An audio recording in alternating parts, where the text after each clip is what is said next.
Olá, pessoal, tudo bem com vocês? De volta com mais um Conexão Escola TV. Eu sou o professor José Neto, você já me conhece porque nós já tivemos alguns encontros por aqui. Hoje nós vamos trabalhar, conceitos do campo das ciências da natureza para a 8ª série. Nessa aula de hoje, nós vamos então falar sobre mecanismos reprodutivos, certo? Vamos então aos tópicos da nossa aula de hoje. Nós vamos então falar sobre o sistema reprodutor, conceituar, esse sistema, dizer então do sistema reprodutor masculino e do sistema reprodutor feminino. Posteriormente, nós vamos então falar sobre mecanismos adaptativos e perpetuação das espécies, ok?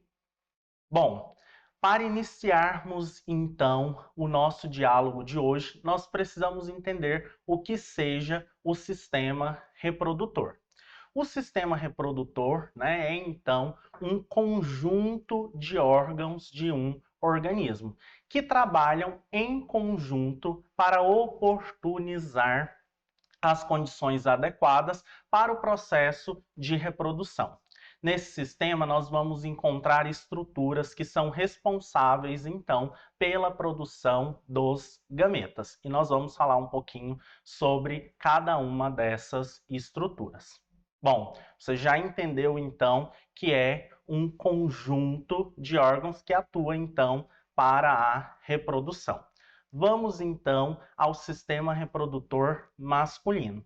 Aqui nós temos uma imagem que mostra, então, a anatomia do sistema reprodutor masculino. Nós vamos ter os órgãos internos e externos, e nós vamos, então, a cada um deles. Dá mais uma olhadinha na imagem para a gente conseguir, então, falar aqui, conceituar cada uma dessas estruturas que estão trabalhando em conjunto, ok?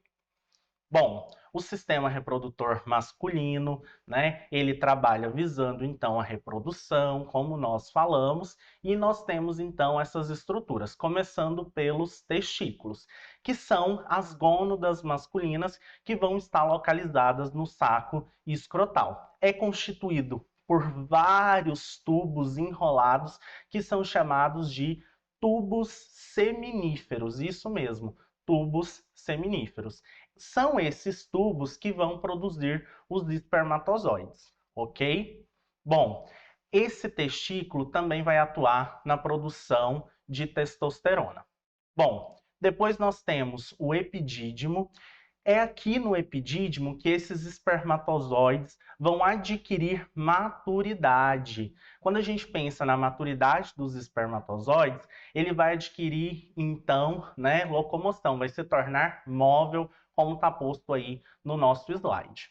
Depois, nós vamos ter o ducto deferente, que é um canal muscular que vai conduzir esses espermatozoides a partir, então, do epidídimo, que é esse local, como nós acabamos de falar, de maturação desses espermatozoides.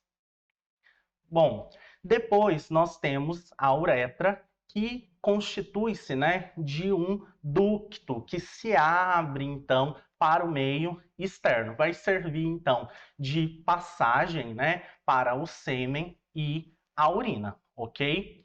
Depois, vesículas seminais. São muitos órgãos, prestem atenção.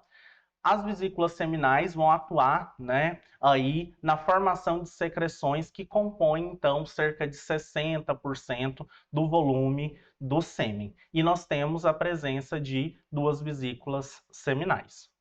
Depois, a próstata, que é responsável pela secreção, pela produção de um fluido. Esse fluido, ele é rico em enzimas anticoaguladoras e nutrientes para o espermatozoide. Depois a gente vai ter as glândulas bulbouretrais, que são 2, e atuam ali na produção de um muco que vai então neutralizar a uretra para que o espermatozoide consiga então passar por esse canal. Depois, o pênis, que é então o órgão responsável pela cópula, ok? Vamos então ao sistema reprodutor feminino. Aqui nós temos uma imagem ilustrativa desse sistema reprodutor. E nós vamos falar agora um pouquinho dos órgãos, então, externos e externos desse sistema. Nós vamos começar, então, com os ovários, que são responsáveis pela produção dos gametas femininos e também de estrogênio e progesterona. Depois, nós temos as tubas uterinas. A fecundação é um processo que geralmente vai acontecer aqui nas tubas uterinas. Depois, nós temos o útero. O útero compreende um órgão muscular onde ocorre, então, o desenvolvimento do bebê durante a gravidez. Depois, nós temos a vagina. A vagina é, então, um canal elástico. Durante a reprodução, o pênis é inserido na mesma e o espermatozoide é, então, depositado. Por fim, nós temos a vulva, que compreende a genitália feminina externa, certo? Bom, agora que nós já somos conhecedores do que seja o sistema reprodutor, já pensamos um pouquinho sobre o sistema reprodutor masculino e feminino, nós vamos falar sobre a perpetuação da espécie. Bom, como sabem, há diferenças entre o sistema reprodutor masculino e feminino, nós acabamos de pontuar aqui, né, essas diferenças conhecendo esses sistemas. Em conjunto, esses sistemas atuam para garantir a perpetuação das espécies. Assim, os gametas, espermatozoides e óvulo são produzidos por ambos os sistemas, os quais se unem no processo de fecundação, dando origem, então, ao zigoto. Processo de perpetuação das espécies. Nós estamos aqui, né, falando sobre o processo de reprodução, né, sobre o sistema reprodutor masculino e feminino. Mas todas as espécies vão atuar, né, por processos reprodutivos para se manterem, certo? Há, então, processos reprodutivos que sejam, né, assexuados e sexuados. A reprodução assexuada é aquela que necessita apenas de um único organismo. Esse único organismo vai, então, originar seus descendentes. É um processo mais simples, não há troca de material genético e não demanda, então, parceiros. Simples. Essa busca por um parceiro em diferentes ambientes é muito complexa. Então, quando nós pensamos nesse processo reprodutivo dessa forma, é tranquilo. Mas a nossa variabilidade genética, ela é, né, reduzida, porque nós estamos formando clones, né, do indivíduo anterior. Depois nós temos a reprodução sexuada, onde há necessidade de dois indivíduos que contribuem com gametas para a origem, então, do zigoto, através do processo de fecundação.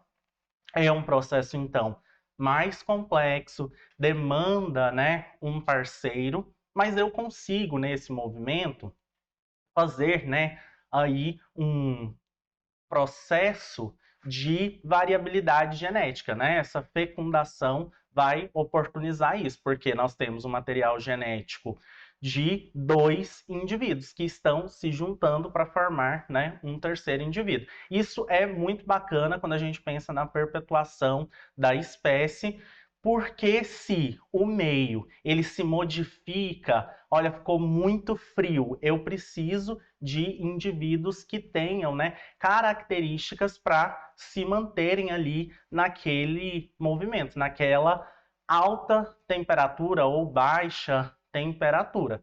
Os que não tiverem, né, capacidade para se manterem nesse movimento, eles vão então, né, chegar à morte.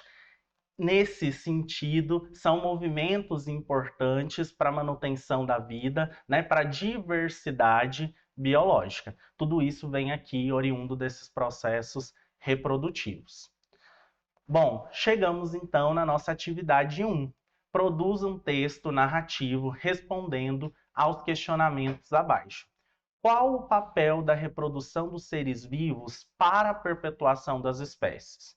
em tempos de incerteza social, agravado nos últimos tempos pela pandemia da Covid-19, acredita que seja prudente continuarmos perpetuando a espécie? E aí eu vou querer, né, que você explique. Faça, né, um texto narrativo muito elucidativo, dando a sua opinião, retomando os conceitos que nós trabalhamos aqui na aula, correto?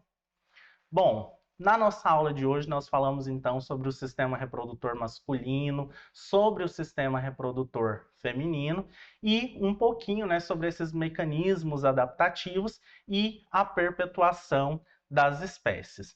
Bom, nesse sentido, espero que tenha sido muito produtivo o encontro de hoje para vocês e aguardo vocês aqui na nossa próxima aula. Até mais!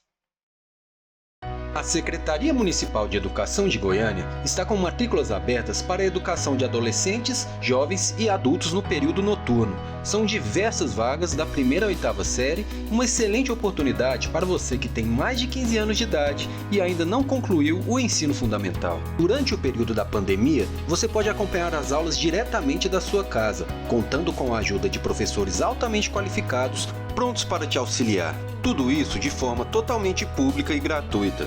Para saber mais, acesse a página abaixo ou procure a escola com a modalidade EAJA mais próxima da sua casa. Contamos com sua presença.